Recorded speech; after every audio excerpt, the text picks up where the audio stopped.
A ver. Buenas tardes, chicos. Pues nada, hoy vamos a impartir el taller de movilización y transferencias del paciente. Ahora enseguida podréis ver las diapos. A ver, un momentito. Perfecto. Aquí estaríamos. Muy bien. Vale, pues empezamos. Movilizaciones y transferencias. Lo más importante sería saber la diferencia entre la movilización y la transferencia. Entonces, las diferencias primordiales es dónde se hace. La movilización se realizaría en el mismo plano donde se encuentra el paciente y la transferencia implica un cambio de superficie, un cambio de plano, ¿vale? Entonces, la movilización, en ejemplo, sería mover al paciente en la cama y la transferencia sería pasar del paciente de la cama al sofá, por ejemplo, o de la cama a la silla. ¿Qué diferencia más importante hay? El riesgo. Movilizar a un paciente en una cama, por ejemplo, la muñeca, no es algo riesgoso.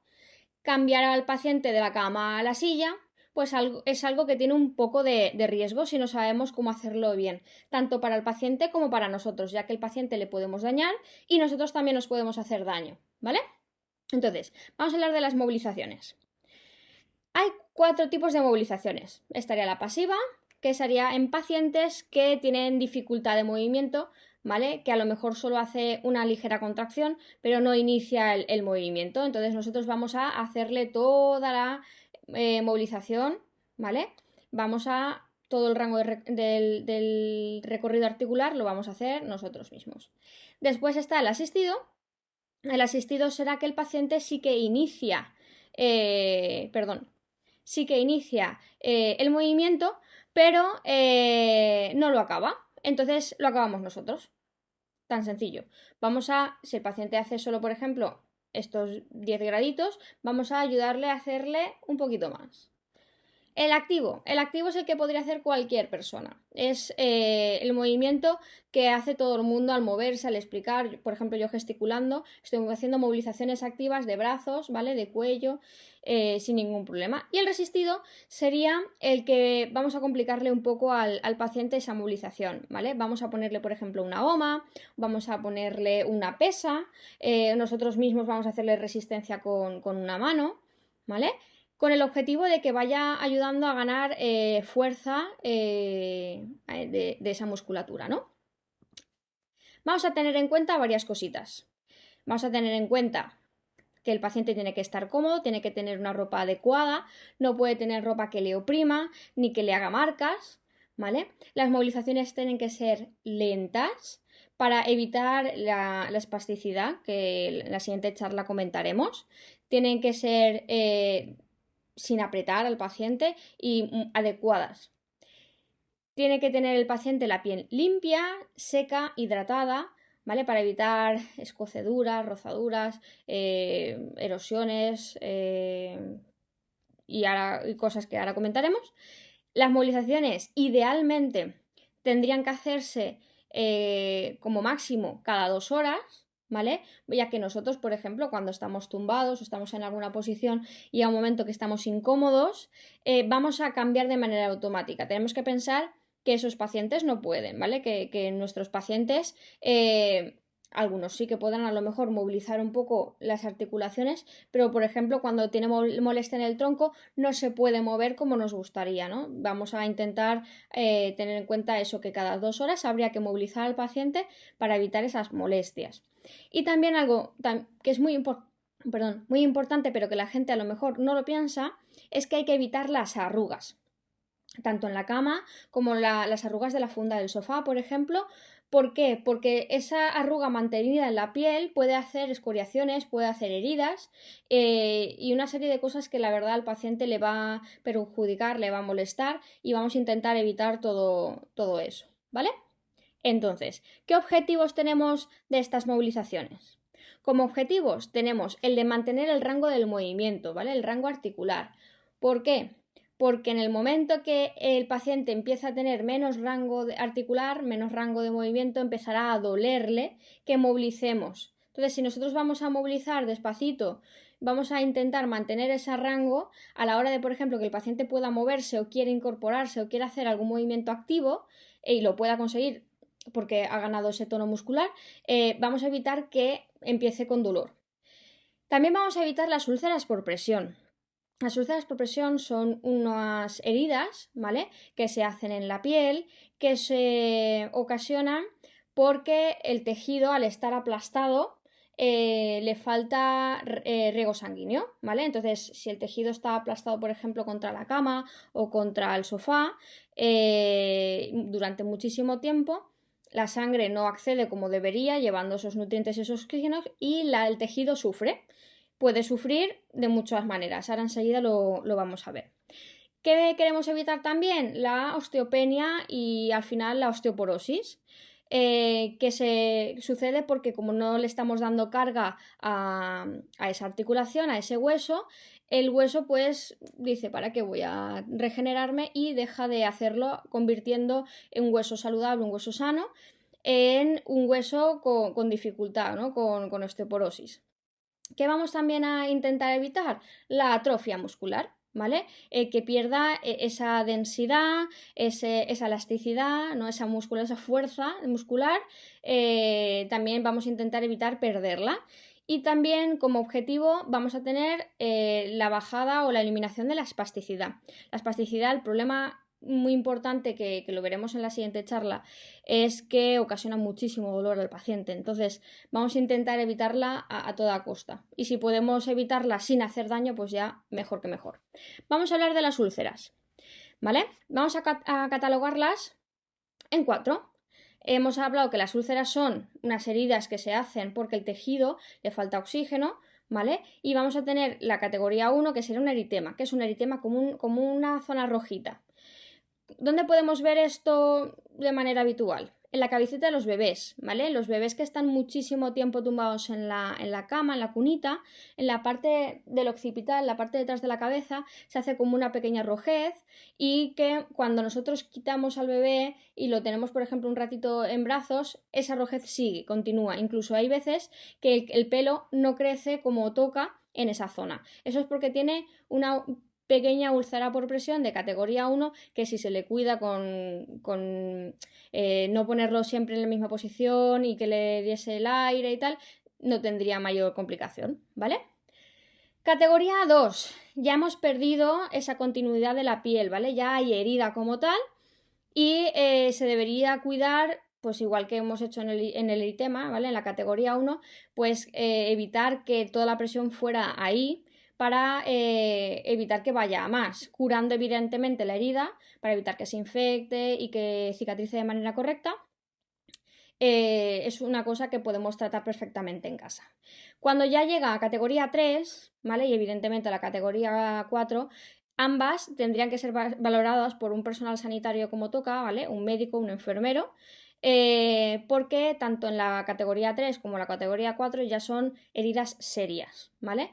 La categoría 3 podría llegar desde la grasa hasta incluso la musculatura, y en la categoría 4, que se ven menos en los países desarrollados, pero lamentablemente sí que se ven, llegaríamos incluso a prominencias óseas, ¿vale?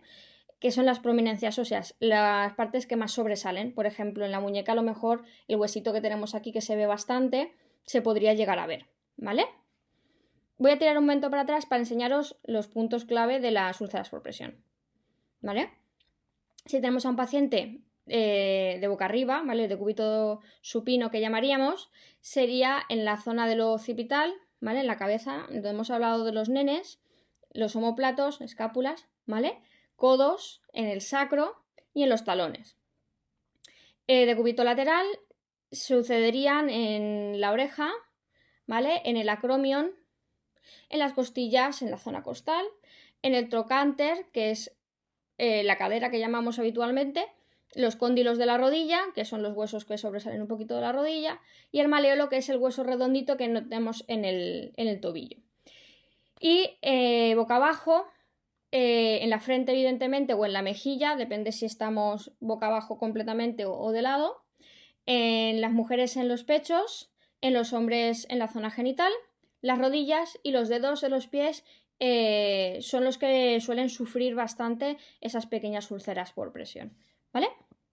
Entonces, ¿qué vamos a movilizar? Articulaciones. ¿Pero todas las articulaciones son movilizables? No. Hay 3 tipos de articulaciones y solo vamos a poder mover unas. Por ejemplo, tenemos las sin artrosis, que como su nombre indica es sin artrosis, no se pueden mover, ¿vale? No podemos mover los dientes, no tiene mucho sentido. Después tenemos la anfiartrosis, que son articulaciones que tienen un poco de movimiento, pero que realmente no se suelen mover. Se suelen mover en ocasiones especiales, como por ejemplo la sífisis del pubis que tenéis aquí, a ver, esta de aquí, se suele mover cuando las mujeres vamos a dar a luz por una serie de hormonas que no vienen al caso, ¿vale? Van a ayudar a dilatar y eso sí que tendría movimiento. En situaciones normales también tienen movimiento, pero habría que buscarlo y no es necesario.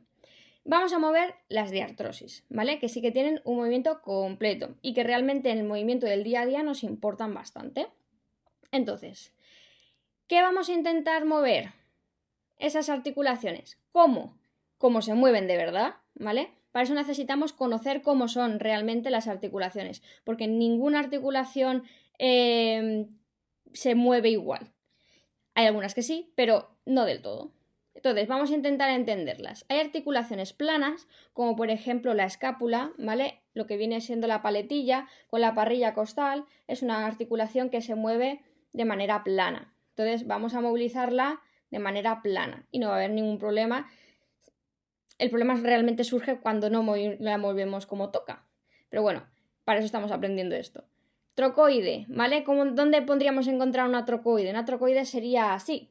Y así solo hay una en el cuerpo muy clara, que sería en el atlas y en el axis, en el cuello, ¿vale? Que sería movilización rotatoria. Después, en bisagra, por ejemplo, podemos encontrar el codo, ¿vale? En artrosis, 2 muy claras serían el hombro, ¿vale? Que tienen todo el rango articular y también sería, por ejemplo, la cadera, ¿vale? Condilia, ¿vale? Una muy sencilla, la muñeca. La muñeca tiene mucho arco de recorrido, ¿vale? En flexoextensión, como vemos, y un poquito, ¿vale? Bastante, pero bastante menos que en flexoextensión, de un lado a otro. En silla de montar nos vamos a encontrar en las articulaciones de las falanges, ¿vale? Que como vemos sí que hay flexoextensión, pero no hay, ¿vale? ¿Lo veis? No hay lateralización. ¿Por qué os estoy explicando esto? ¿Qué necesidad tenemos? Pues lo que quiero es que cuando empecéis a movilizar a un paciente que tengáis en cuenta cómo se moviliza esa articulación. Que no vayáis, por ejemplo, a una silla de montar, ¿vale? A una falange e intentéis lateralizarla, que resulta muy obvio, pero hay veces que la obviedad la dejamos un poco de lado. Entonces es muy importante que sepáis que, por ejemplo, la cadera se moviliza hacia arriba y hacia abajo, como haríamos, pero también tenemos que abrirla un poquito, porque realmente es todo un arco, todo un redondo, ¿vale? Entonces, teniendo claro cómo se mueven más o menos todas las articulaciones, vamos a tener en cuenta esta serie de cosas. Vamos a intentar que lo haga el paciente. ¿Por qué? Porque como hemos dicho antes, es muy importante que vayamos del activo al adaptándolo un poco a donde puede llegar el paciente. Si el paciente lo puede hacer de manera activa, genial. Que lo haga todo el rato el paciente, que sea él quien se mueve. Que haya algunas que les cuesta, genial, no problema. Vamos a asistirle. Que el paciente no mueve, no pasa nada, se hace de manera pasiva, ¿vale? Es muy importante que las movilizaciones las hagamos suaves. ¿Por qué? Por lo que hemos contado antes. Que hay una serie de fibras que se activan desarrollando esa espasticidad que no queremos que se active y que es muy dolorosa. Entonces vamos a intentar que la articulación no sufra y el paciente tampoco, haciéndolo de manera suave. Vamos a seguir, como hemos comentado, por eso hemos comentado los tipos, el tipo de movimiento propio de la articulación, evitando ese dolor, y vamos a evitar poner las manos donde tenemos las lesiones del paciente en la piel. No siempre vamos a tenerlas, pero es muy importante que si el paciente tiene una herida aquí y vamos a mover la muñeca, pongamos una manita aquí y la otra un poco más alejada donde tiene la herida. Ese es muy obvio, pero hay veces que se nos escapa, ¿vale? Entonces, movilizaciones. Vamos a intentar que el paciente tenga en la cama, en el sofá, donde sea, la mejor postura, ¿vale? Hemos quedado que cada 2 horas hay que cambiarlo de postura, ¿vale? ¿Podemos incluir transferencias en esas movilizaciones? Sí. Podemos hacer movilizaciones en la cama, pero también es importante que no siempre esté en la cama. Entonces vamos a requerir de una transferencia para pasar de esa cama a ese sofá, a ese sillón, a esa silla, ¿vale? A donde sea que vayamos a poner al paciente. Entonces, vamos a valorar posiciones de cúbito supino, que vamos a llamarlo boca arriba. Boca arriba vamos a intentar poner al paciente con muchas almohadas para que esté lo más cómodo posible. Pero ¿por qué vamos a poner esas almohadas? Vamos a poner una almohada en el tope del pie, ¿vale? Para evitar, aquí sería la almohada y esto sería el pie, para evitar un pie equino. Esa espasticidad nos va a dar un pie así en punta, que es bastante molesta, sobre todo si lo que queremos es que el paciente recupere la movilidad y la marcha. Entonces vamos a ponerle, como por ejemplo aquí tenemos en la imagen, aquí, una almohadita. Vamos a ponerle también una almohadita debajo de las rodillas, ¿vale? Como en esta imagen pone. ¿Por qué? Para relajar la lumbar, para que el paciente esté más cómodo. Vamos también a poner una y otra, ¿vale? Debajo del brazo. Tiene que salir más o menos a nivel un pelín de la escápula. ¿Para qué? Para que el brazo esté incorporado un poquito y no se le hinchen las manos, ¿vale? Y tendremos el cojín de la cabeza. ¿Qué vamos a poner en posición lateral de seguridad? Genial, ¿vale? De lado. ¿Cómo lo vamos a poner? Pues la cabecita tiene su almohada.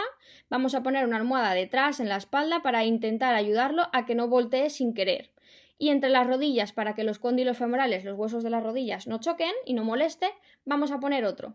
También es una cosa muy importante destacar que si ponemos esa almohada, tiene que estar las rodillas a la altura más o menos de donde estarían las caderas. ¿Por qué? Porque de esa manera tampoco le hacemos daño en la cadera, ¿vale? Es un 2x1. Más cositas. Sentado. Sentado tendríamos que tener uno en la escápula, ¿vale? Para que esté un poquito más incorporado. En caso de querer incorporarlo, por ejemplo, en la cama. Pero para tenerlo, por ejemplo, sentado viendo la tele, vamos a ponerle ese cojín en la lumbar para ayudar a esa curvatura propia de nuestra columna. Vamos a ponerle otro en el cuello en caso de que el paciente esté así, ¿vale? Para ponerlo un poco erguido. Y vamos a ponerle otro en los pies por la misma razón de antes. Además de que de esa manera, si el paciente no llega a tocar el suelo, le ayudamos a que esté menos inseguro, ¿vale? Porque el paciente cuando está con los pies colgando, si no tiene mucho equilibrio, en la mayoría de ocasiones se va a sentir muy inseguro. Vamos a intentar que la silla tenga reposabrazos, pero en caso de que no, vamos a ponerle unas almohadas para que tenga los brazos relajados y no los tenga colgando. ¿Por qué? Porque si los tiene relajados arriba, vamos a intentar ayudar a evitar esa inflamación, esa hinchazón, ¿vale? Ese edema que se produce en caso de tener mucho tiempo el brazo colgando hacia abajo, ¿vale? Boca abajo vamos a poner una almohada en la parte baja del abdomen para corregir esa curvatura lumbar que no nos moleste. Y vamos a poner otra debajo de las rodillas para subir un poquito y evitar las suciedades por presión en las rodillas y en los deditos y en el cuello. ¿Qué vamos a tener en cuenta a la hora de las transferencias? ¿Vale? Ya hemos hablado muchísimo de las movilizaciones, ya sabemos que tenemos que hacer articulación, un poquito siguiendo la forma de esa articulación. Vamos a valorar las transferencias. ¿Qué tenemos que tener en cuenta a la hora de transferir de un sitio a otro a una persona? Pues vamos a tener en cuenta el grado de colaboración del paciente. Si el paciente está muy bien, lo único que le falta un poquito de fuerza en las piernas, pues vamos a lo mejor ofrecerle nuestras manos para que él haga la fuerza y él sea el que levante. Hay pacientes que no tienen esa posibilidad y entonces tendremos que levantarlo entero. Entonces es una cosita a tener en cuenta. La siguiente es ¿dónde vamos a colocar las manos? ¿Vale? Vamos a intentar que las manos sean lo más cercanas al cuerpo y lo más proporcional en el agarre. Si vamos a, por ejemplo, a coger de las manos, vamos a intentar coger de toda la articulación de la mano para no hacerle daño en esa articulación de la muñeca. Vamos a coger entero, ¿vale? Eso después lo vamos a ver en un vídeo. El peso del paciente. Esto es muy importante, pero no es lo más importante. ¿Por qué? Porque una persona que pesa mucho y que nos va a costar mucho movilizar, tendremos que aprender a ergonómicamente moverlo y a jugar con su peso en nuestro beneficio, ¿vale? Pero no implica que una persona corpulenta no vaya a poder ser movilizada por una persona que no lo es tanto. ¿Qué vamos a tener también en cuenta? El estado físico del cuidador y la posición del cuidador. ¿Por qué? Como hemos dicho al principio de la charla, lo primero es que yo, como cuidador, esté bien, porque si yo no estoy bien, no voy a poder actuar y voy a ayudar a mi paciente, ¿no? En este caso, pues algún familiar, no voy a poderlo tratar como toca. Entonces, mi posición es súper importante y mi estado físico también. ¿Y el objetivo? ¿A dónde quiero mover esa paciente? ¿Lo quiero poner en la silla que tengo allí a 3 metros de la cama? Entonces a lo mejor tendría que acercar la silla a la cama porque no voy a poder ir con el peso, por ejemplo, de mi padre hasta la silla que está a 3 metros. Vamos a poner unas cosas fáciles. Vamos a intentar ahorrar en movilización para intentar hacernos lo mínimo de daño, ¿vale? Entonces, vamos a poner un vídeo para que veáis un poquito los cambios y después voy a ir poquito a poquito explicando para que veáis matices a la hora de, por ejemplo, hacerlo en casa, ¿vale? Entonces, a ver. Ups. Ahora. Movilizaciones. Haciendo caso a las recomendaciones anteriormente indicadas, movilizaremos al paciente de manera lenta. Sujetaremos al paciente detrás de la nuca y en la zona de la pelvis y con un giro rápido, manteniendo el eje, la pondremos en sedestación. Fijaremos la pelvis en el borde de la cama y sujetaremos los pies para que el paciente esté seguro. Vale, lo que hemos hecho en esta parte del vídeo ha sido poner el paciente tumbado a sentado. Como habéis visto, la paciente no ha colaborado prácticamente en nada. En caso de que sí que pueda colaborar, sin ningún problema, vamos a hacer que él sea el que haga el movimiento, ¿vale? Entonces, ¿qué quiero destacar de aquí? Como he dicho en el vídeo, es muy importante que el paciente no se quede con las piernas colgando, sino que apoye en el suelo firme el pie y él sea el que vea ese equilibrio, esa falta de movilidad para que se sienta seguro, ¿vale? En caso de tenerlo que apartar al borde de la cama, vamos a utilizar el cinturón, el borde del pantalón como ayuda para no tener que hacer la fuerza desde la espalda y hacernos daño. No sé si os habéis dado cuenta, porque lo he hecho muy rápido el movimiento, pero lo puedo volver a poner, es que yo mi espalda la tengo recta porque bajo bastante la pelvis hacia abajo y entonces es un movimiento bastante como de baile, ¿vale? Por ahora, si esto queda claro, vamos a la siguiente parte.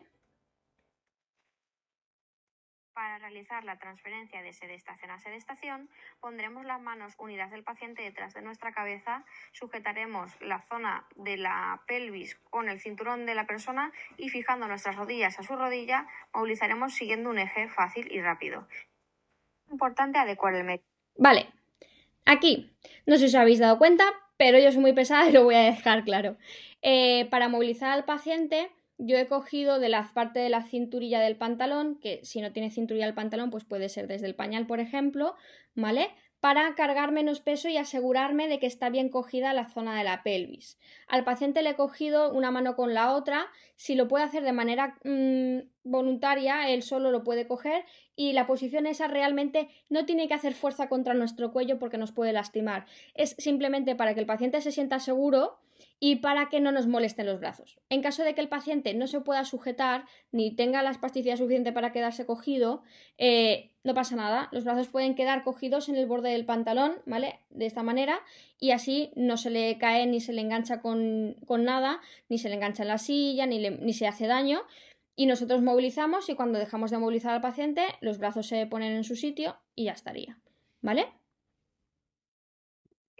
Quitar todo lo que nos pueda molestar para realizar la transferencia y posicionar la silla a la que vamos a transferir el paciente lo más cerca de la posición de origen del paciente.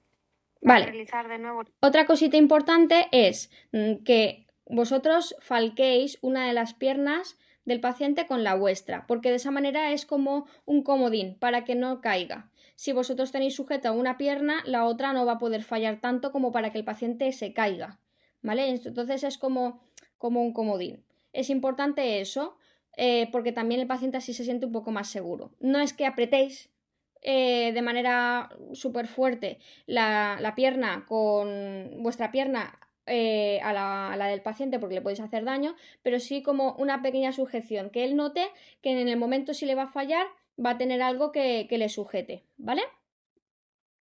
Ups, volvemos a empezar. A ver. Aquí estábamos. Tenemos en sedestación.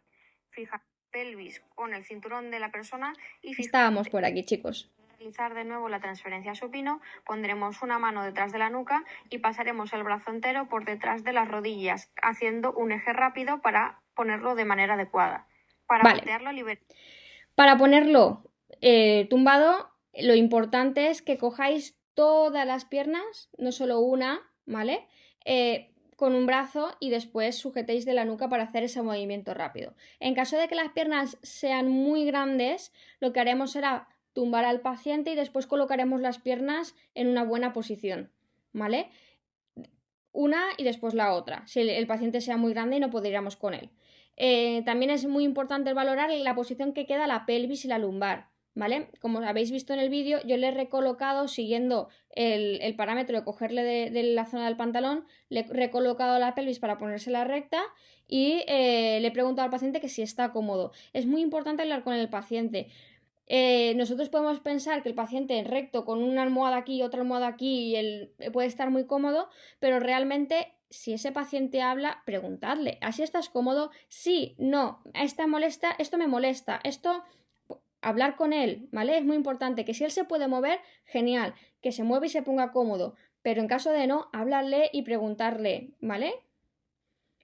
Vamos a poner en posición de cúbito lateral. Si quiere el programa. Vale. haremos el distal, doblaremos la pierna y sobre su eje voltearemos, colocando dos almohadas debajo del brazo de arriba y de la pierna de arriba para mantener la espalda recta y cómoda. Perfecto. Importante aquí, que esté falcado bien, que el paciente no pueda seguir girando, ¿vale? Entonces vamos a ayudarnos de su eje central del cuerpo para movilizarlo sin nosotros hacernos daño, sin tener que hacer mucha fuerza y sin que al paciente le podamos molestar. Entonces, lo puedo volver a poner, pero es muy sencillo. Cogeremos el brazo más cercano a nosotros y lo apartaremos y será el brazo más lejano y la pierna más lejana de la que tiraremos suavemente para que voltee. Después las almohadas serían importantes por lo que hemos comentado antes, por evitar esa caída y esa molestia del brazo y también para ayudar a los tejidos que están bajo a no tener esas ulceritas, ¿vale? Perfecto. Vamos ahora con la marcha. La marcha se haría en pacientes que ya tienen un mínimo de fuerza en las piernas. En caso de no tener fuerza en las piernas, antes de iniciar la marcha podemos hacer ejercicios sin ningún problema, ¿vale? Para estimularla. En la parte de ejercicios lo comento sin ningún problema, ¿vale? Entonces, marcha con andador, con codos y manos. Para la marcha con andador nos colocaremos detrás del paciente, ladeado hacia un lado u otro, y pondremos nuestra cadera justo en medio de su cadera para, en caso de caída, poderlo sujetar con ella. La marcha de codos la utilizaremos cuando el paciente tenga estabilidad y mucho miedo y pasaremos progresivamente a la marcha de manos cuando el miedo baje. ¿Vale? En caso de la marcha con andador, tenemos que tener muy en cuenta qué pierna va primero, ¿vale? Normalmente en las afecciones neurológicas hay una pierna que está más fuerte que la otra, ¿vale? Entonces, ¿qué vamos a hacer? Primero va a andar la más débil. ¿Por qué? Porque primero va el andador, ¿vale? Después la débil y después la fuerte. En caso de que la débil falle, que es la que más probabilidades tiene de fallar, tenemos apoyo delante, que sería el andador, y apoyo detrás, que sería la pierna buena. Como habéis visto en el vídeo, el paciente se tambalea y cae y nosotros hemos puesto nuestra pelvis justo detrás de él, lateralizada. En caso de que caiga, él acaba como sentado encima de nuestra pierna. Al quedar sentado encima de nuestra pierna, nosotros tenemos unos segundos para reaccionar, ¿vale? En caso de, por ejemplo, en este paciente lo he incorporado con la ayuda de la pelvis y él ha podido reanudar la marcha. En caso de que no pueda, puede descansar y reanudar o poder pedir auxilio a alguien que nos acerque una silla para poder sentar al paciente. También hay andadores que tienen silla, entonces en caso de que ocurra esto, si el paciente está totalmente sentado encima de nuestra pierna, podemos voltear rápidamente el andador y sentarlo en el andador. De esa manera el paciente puede descansar, está más tranquilo y en caso de haberse hecho daño podemos valorarlo. También podemos valorar el por qué ha fallado, a lo mejor ha sido fatiga, necesitaba descansar o pues cualquier cosita, ¿vale? Entonces, la marcha es de codos. La marcha es de codos se hace cuando el paciente ya anda, tiene fuerza, tiene bastante estabilidad, pero tiene mucho miedo para hacerlo. Entonces, ¿por qué desde codos y no desde las axilas? Desde las axilas nuestra posición va a ser bastante perjudicial para nuestra espalda, ¿vale? Además de que a él le podemos ocasionar bastante daño, incluso parestesias, ¿vale? Los nervios que hay aquí pueden verse comprometidos y hacerle bastante como hormigueo en las manos y no le va a favorecer tampoco a la hora de sentirse el protegido, ¿vale? Va a notarse como muy inseguro, muy inestable. ¿Qué vamos a hacer? Vamos a coger desde codos. En caso de que el paciente caiga, nosotros vamos a coger los codos hacia arriba, ¿vale? Entonces el paciente se va a quedar cogido así y no va a caer. También esto se puede hacer desde atrás, ¿vale? Sujetando desde atrás y quedaría exactamente igual con el paciente sentado en nuestra pelvis, pero también con un poco de agarre en los codos porque el paciente no va a tener el andador delante, ¿vale? Y desde las manos sería para pacientes que únicamente tienen miedo, que tienen mucha movilidad, que tienen mucha estabilidad, pero como han pasado todo ese proceso anterior, tienen miedo de caerse. En caso de que el paciente se tambalee, tan sencillo como cogerlo de la cintura y estabilizarlo y relajarlo sobre todo, porque los pacientes que ya han pasado a la marcha de manos deben tener esa propiocepción, ese equilibrio que os hemos comentado antes. Vamos a hablar ahora de ejercicios, ¿vale? Entonces, ejercicios. Os he puesto unos ejemplos que se pueden llevar también a la cama y a estar de pie, ¿vale? Bipedestado, sin ningún problema. Entonces, vamos a empezar con los de sentado y después los trasladaremos a tumbado y a de pie. Entonces,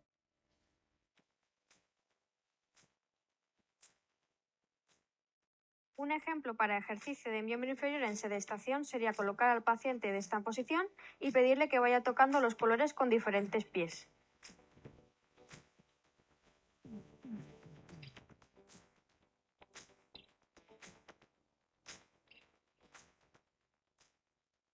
Una forma de complicar el ejercicio sería pedirle al paciente que en lugar de tocar el objeto pase el pie de un lado hacia otro.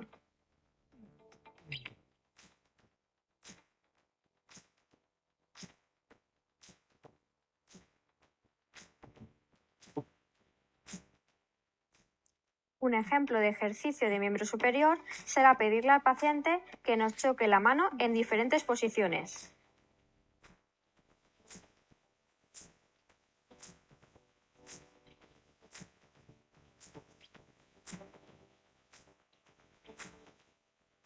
Podemos complicar el ejercicio pidiéndole que vaya alternando las manos o diciéndole de voz qué miembro queremos que mueva.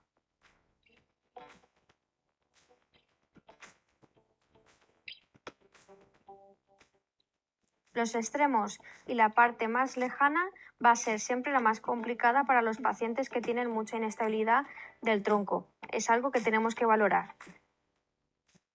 Un ejemplo de ejercicio de abdominal sería colocarlo en una situación inestable, como puede ser la pelota de pilates, y pedirle que eleve los miembros. Puede ser con sujeción o sin sujeción del terapeuta. Además, se le puede complicar añadiéndole ejercicios de brazos o pidiéndole alternamente que levante la mano o que mueva el pie.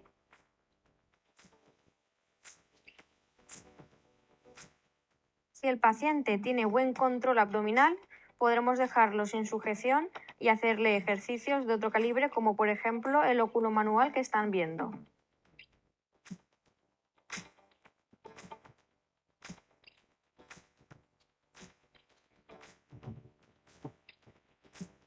bueno, súper bien.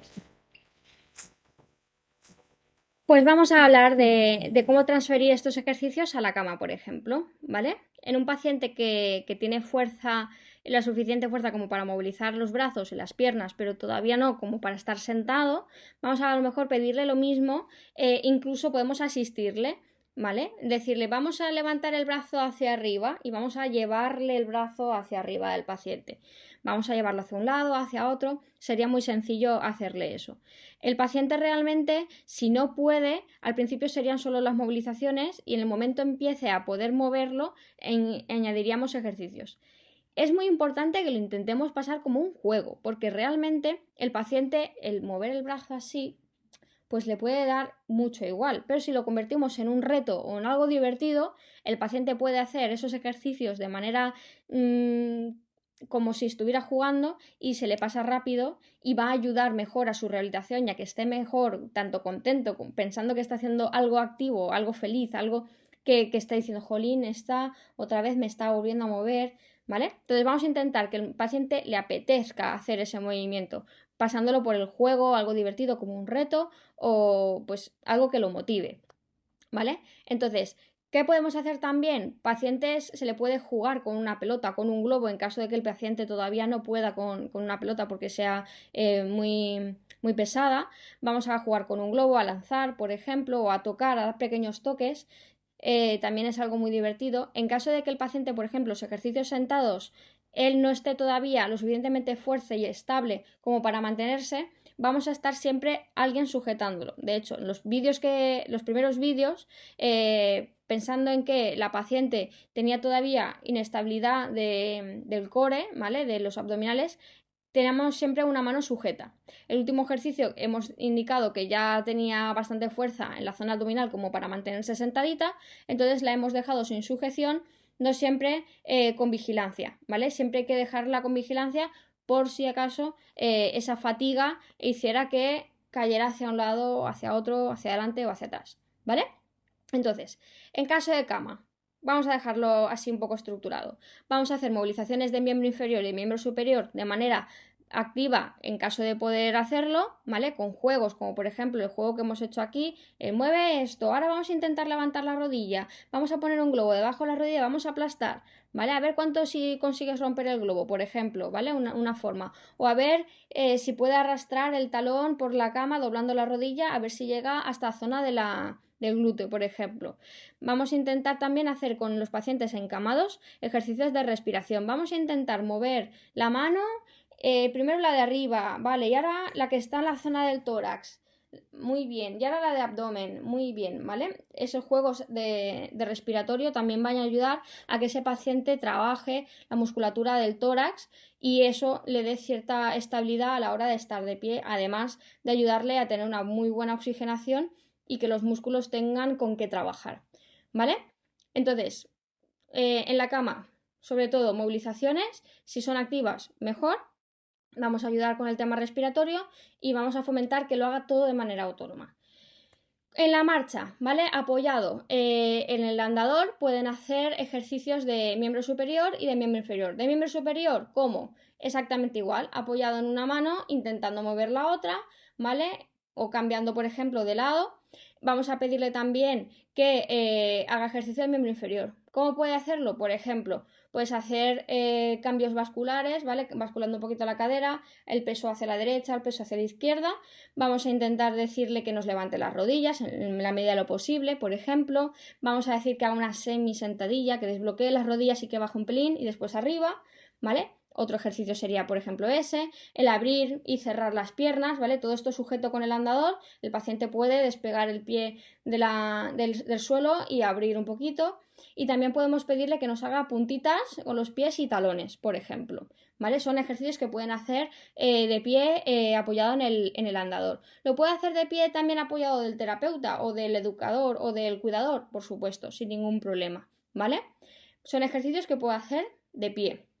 Ejercicios que puede hacer de pie sin apoyo, todos los que quiera. Si el paciente está lo suficientemente fuerte como para poder hacer ejercicios de pie sin tener ningún apoyo, puede hacer el que quiera, incluso resistidos, ¿vale? Resistidos de, por ejemplo, ponerle una pesa en el pie y decir que levante la rodilla, por ejemplo, o lo mismo la pesa en el brazo y levantar el brazo. Lo ideal es que intentemos evitar todas esas cosas que hemos hablado, ¿vale? La atrofia, la osteoporosis, la buena coordinación, intentar mantener ese rango articular decente, ¿no? Para que él pueda mantener toda la estabilidad muscular y articular hasta siempre, vamos, para mantenerlo bien. Entonces, teniendo eso claro, pues llegaría el turno de preguntas. Las preguntas que me han hecho llegar ha sido ¿qué tipo de movilizaciones haríamos en el cuello? Porque no hemos hablado del cuello y realmente el cuello en una persona encamada sería simplemente intentar que el paciente levantase un poquito la cabeza, ¿vale? Lateralizarla también y en caso de que el paciente no pudiese, se le haría un pequeño masaje súper suave, sin dolor, como para calentar un poquito esa zona y después ya se la daría, ¿vale? Poquito a poco sin que el paciente sufra ningún tipo de dolor, ningún daño, ¿vale? También podríamos inclinar la cabeza un poquito, ¿vale? Sin ningún problema. Y la otra pregunta que me hicieron llegar es, en caso de hacer la marcha, si el paciente podría hacerlo con otra cosa que no fuera el andador hasta que la familia pudiera acceder a un andador, sin problemas. Ya hemos visto en el vídeo que se puede hacer con el cuidador cogido de los codos, ¿vale? Tanto por delante como por detrás, o incluso en una silla de ruedas podría hacerlo. Este último, de hecho, sería importante en los casos de que el paciente está empezando a andar y no tuviéramos un andador que tiene sillita. ¿Por qué? Porque si el paciente se fatiga, se cansa, tiene dolor en las piernas, ¿vale? Que es muy habitual, el paciente puede parar mientras una persona lo sujeta y colocarle esa misma silla que está utilizando él de andador para que se siente y descanse. Entonces, no habría mayor problema en que se pudiera hacer de esa manera, ¿vale? Pues nada, chicos, estoy súper contenta de que os haya gustado y hacerme llegar preguntas en caso de no tenerlas todas contestadas. A ver, un momentito. Perfecto. Pues nada, un placer y ya me decís en caso de tener cualquier duda, cualquier problema, si no os he podido ver bien el vídeo, cualquier cosita, ¿vale? Hasta luego.